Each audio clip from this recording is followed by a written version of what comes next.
இந்த வீடியோவில் ஒரு பப்ளிக் கிட் ரெபாசிட்டரியை எப்படி நம்ம வந்து லோக்கலாக காப்பி பண்ணி அதில் கிட் யூஸ் பண்ணுறது அப்படின்னு பார்க்க போகிறோம். ஸோ உங்களோட github.com போய்க்கோங்க. github.comல அக்கௌண்ட் கிரியேட் பண்ணுறது எப்படி அப்படின்லாம் இந்த வீடியோ சீரீஸில் ப்ரீவியஸ் வீடியோஸ்லேயே பார்த்துருக்கோம். ஸோ உங்கள் github.comக்கு போனோன்னே இந்த மாதிரி சர்ச் பாக்ஸ் இருக்கும். அதில் உங்களுக்கு இன்ட்ரெஸ்டிங்கான ஏதாவது சர்ச் பண்ணுங்கள். நான் வந்து ஹலோ வேர்ல்ட் அப்படின்னு சர்ச் பண்ணுறேன். சர்ச் பண்ணிவிட்டு மோஸ்ட் ஸ்டார்ட் ப்ராஜெக்ட்ஸ் பார்க்குறேன். ஸோ ஒரு ப்ராஜெக்ட் இருக்குது, அந்த ப்ராஜெக்ட்குள்ளே போவோம். ஸோ இப்போ சப்போஸ் நமக்கு இந்த பப்ளிக் ப்ராஜெக்ட் வந்து பிடிச்சிருக்கு, இதை வந்து நம்ம லோக்கலாக ஒரு காப்பி எடுத்து அதில் ஒர்க் பண்ணணும் அப்படின்னு நினைக்கிறோம்னா, அந்த மாதிரி ஒரு GitHub ப்ராஜெக்டை லோக்கலாக காப்பி எடுக்கிறதுக்கு பேர் வந்து க்ளோன் அப்படின்னு சொல்லுவாங்க. அது எப்படி பண்ணணும்னா, இந்த கோட் அப்படின்னு ஒன்று இருக்குல்ல, இங்கே கிளிக் பண்ணுங்க.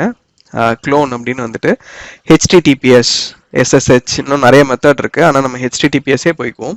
ஸோ இதில் இந்த மாதிரி ஒரு அட்ரஸ் இருக்கும். ஸோ இது வந்து வேற ஒன்றும் இல்லை, இந்த அட்ரஸ் பார்ல இருக்க அதே அட்ரஸ் தான், எக்ஸ்ட்ராவா இந்த எண்டில் வந்து .git அப்படின்னு இருக்கும். ஸோ இதை வந்து நீங்கள் காப்பி பண்ணிக்கோங்க. காப்பி பண்ணிட்டு உங்களோட லோக்கலில் ஒரு டைரக்டரிக்கு போய்க்கோங்க.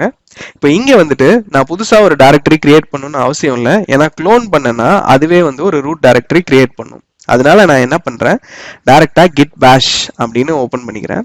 ஸோ ஓப்பன் பண்ணிட்டு இங்கே நான் git clone அப்படின்னு டைப் பண்ணிட்டு இப்போ நம்ம காப்பி பண்ண யூஆர்எல்ல பேஸ்ட் பண்ணுறேன்.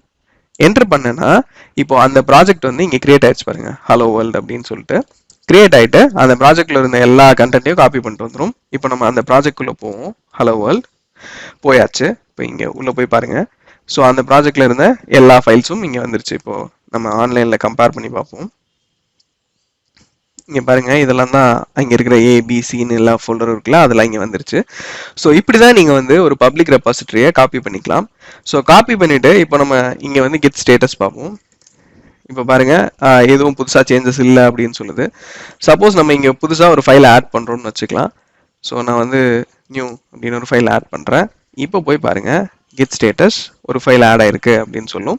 அது மாதிரி எக்ஸிஸ்டிங் ஃபைல் நீங்கள் எதுனா சேஞ்ச் பண்ணிங்கன்னா கூட, இப்போ நான் இந்த ரீட்மி அப்படின்ற ஃபைலில் போயிட்டு ஏதாவது ஒரு சிம்பிள் சேஞ்ச் பண்ணுறேன்.